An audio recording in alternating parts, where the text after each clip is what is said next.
కృష్ణా పుష్కరాల్లో ఇప్పటివరకు 22 లక్షల మంది పుణ్యస్నానాలు ఆచరించినట్లు ఏపీ సీఎం చంద్రబాబు చెప్పారు. 3 రోజుల్లోనే ఇంతమంది పుష్కర స్నానాలు చేయడం శుభ పరిణామమన్నారు. ఈ ఏడాది గోదావరి నీటిని పెన్నాతో అనుసంధానం చేసేందుకు ప్రణాళికలు రూపొందిస్తున్నట్లు చంద్రబాబు తెలిపారు. పుష్కరాల్లో ఎలాంటి అవాంఛనీయ ఘటనలు జరగకుండా పటిష్ట బందోబస్తు ఏర్పాట్లు చేసినట్లు చెప్పారు.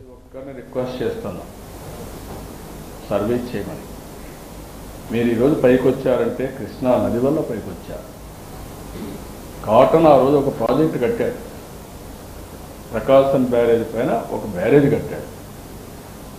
ఆ మహానుభావుడు 1865 సంవత్సరాలు అంటే 160 సంవత్సరాల ముందు కడితే 140-150 సంవత్సరాల ముందు కడితే ఆ నీళ్లు దాగి సంపద వచ్చి బ్రహ్మాండంగా పైకి వచ్చి ప్రపంచం మొత్తం మీరు వెళ్ళారు.